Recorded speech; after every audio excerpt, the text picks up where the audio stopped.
আবারও ডিসেম্বরেই নির্বাচন চাইল বিএনপি। রোডম্যাপ ঘোষিত না হলে সহযোগিতা সরিয়ে নেওয়ার হুঁশিয়ারি। নির্বাচনের সুনির্দিষ্ট তারিখ ঘোষণাকে যুক্তিযুক্ত বলছে সিপিডি। ভোট না হওয়া পর্যন্ত কাটবে না বিনিয়োগ অনিশ্চয়তা। সরকারি চাকরি অধ্যাদেশ পর্যালোচনার আশ্বাস। 24 ঘণ্টার জন্য কর্মসূচি স্থগিত সচিবালয়ের কর্মকর্তা কর্মচারীদের। মৃত্যুদণ্ড থেকে খালাস পেলেন জামায়াত নেতা আজহারুল। কর্মী বা দলের কারণে ক্ষতিগ্রস্তদের কাছে ক্ষমা চাইলেন আমির।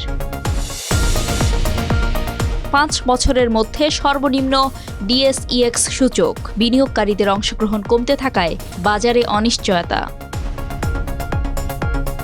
সবাইকে আমন্ত্রণ টিবিএস নিউজ অব দ্য ডেতে। সঙ্গে আছি আমি রুকাইয়া জহির। দর্শক, এতক্ষণ দেখছিলেন শিরোনাম, এবারে বিস্তারিত। এই চল, উত্তরে যেতে হবে ডকুমেন্টস দিতে। যেতে হবে কেন? তাহলে কবুতর দিয়ে পাঠাবি? মামা ইনস্ট্যান্টলি পৌঁছে যাবে দেশি অ্যাপে। ওয়াও। হ্যাঁ, গুড মর্নিং।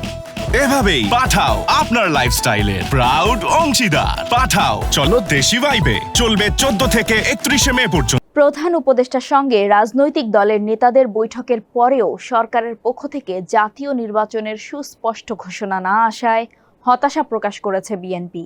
সুষ্ঠু নির্বাচনের মাধ্যমে ডিসেম্বরের মধ্যে একটি জাতীয় সংসদ গঠনের জন্য অবিলম্বে সুনির্দিষ্ট রোডম্যাপ ঘোষণার দাবি জানিয়েছে দলটি। তা না হলে বিএনপির পক্ষে এই সরকারের প্রতি সহযোগিতা অব্যাহত রাখা কঠিন হয়ে দাঁড়াবে বলে সতর্ক করেছে বিএনপি। একই সঙ্গে দলটি বলেছে, রাজনৈতিক দলগুলোর সঙ্গে প্রধান উপদেষ্টার বৈঠকের পর উপদেষ্টা পরিষদের এক বিবৃতিতে যে বক্তব্য দেওয়া হয়েছে তা অস্পষ্ট ও বিভ্রান্তিকর। মূলত সরকার পরিচালনায় নিরপেক্ষতার ঘাটতি ও দুর্বলতা থাকায় জনমনে সংশয় দেখা দিয়েছে। মঙ্গলবার 27 মে বিকেলে বিএনপির চেয়ারপারসনের গুলশানের কার্যালয়ে এক জরুরি সংবাদ সম্মেলনে দলটির নেতারা এসব কথা বলেন। সংবাদ সম্মেলনে লিখিত বক্তব্য পড়ে শোনান বিএনপির স্থায়ী কমিটির সদস্য খন্দকার মোশাররফ হোসেন। সরকারের স্বাভাবিক কাজের পরিবেশ বিনষ্ট হওয়ার যে অভিযোগ সরকারের পক্ষ থেকে উত্থাপন করা হয়েছে সেটা মূলত সরকারের নিজস্ব অর্জন বলেও উল্লেখ করেছেন তিনি। আগামী জাতীয় সংসদ নির্বাচন কবে হবে সে বিষয়ে সরকারের পক্ষ থেকে সুনির্দিষ্ট তারিখ ঘোষণার সময় এসে গেছে বলে জানিয়েছে বেসরকারি গবেষণা সংস্থা Centre for Policy Dialogue CPD. 27 May মঙ্গলবার এক সেমিনারে সাংবাদিকদের প্রশ্নের উত্তরে সিপিডির নির্বাহী পরিচালক ডক্টর ফাহমিদা খাতুন বলেন, স্থিতিশীলতা ও নির্বাচন প্রশ্নে বলতে হয় যে সরকারের ইতোমধ্যে 9 মাস চলে গেছে। এখন নির্বাচনের একটি সুনির্দিষ্ট ডেট দেওয়া যুক্তিযুক্ত হবে। সেটা ডিসেম্বর হোক বা জানুয়ারি, ফেব্রুয়ারি, মার্চ, যেটাই হোক। নির্বাচনের সুনির্দিষ্ট ডেট ঘোষণার সময় এসে গেছে।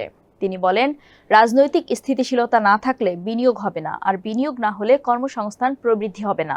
ফরমাল ও ইনফরমাল খাতে বিদ্যমান কর্মসংস্থানের সুযোগও সংকুচিত হবে। এতে দারিদ্র্য বাড়বে, বৈষম্য বাড়বে। এটা দুষ্ট চক্রের মতো কাজ করবে। অর্থনীতির প্লেয়াররা বা ব্যবসায়ী ও বিনিয়োগকারীরা অস্থিতিশীলতা পছন্দ করেন না।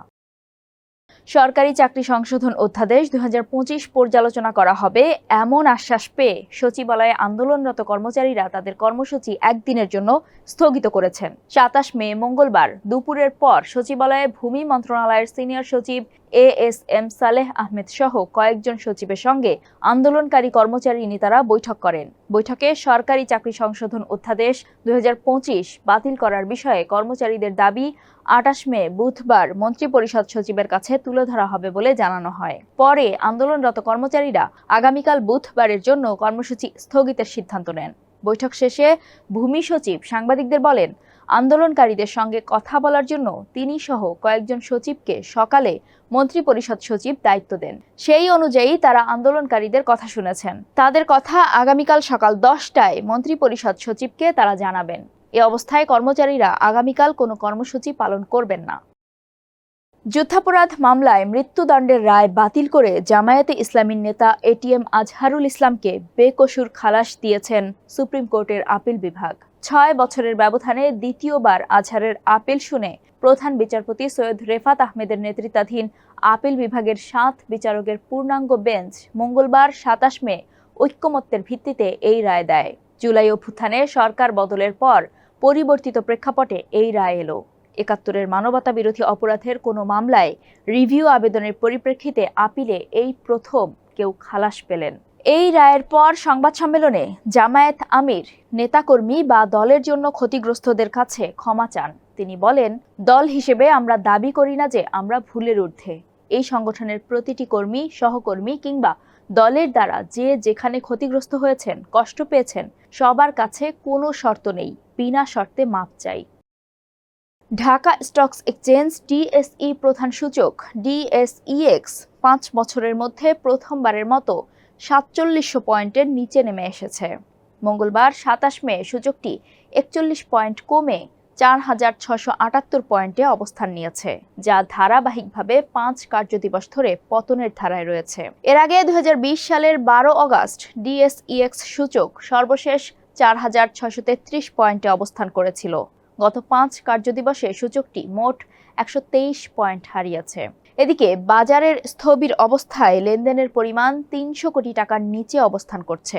বিনিয়োগকারীদের অংশগ্রহণ ক্রমেই কমতে থাকায় বাজারে অনিশ্চয়তা আরও তীব্র হয়েছে। দর্শক, এ ছিল আজকের নিউজ অব দ্য ডেতে। এতক্ষণ সঙ্গে থাকার জন্য ধন্যবাদ।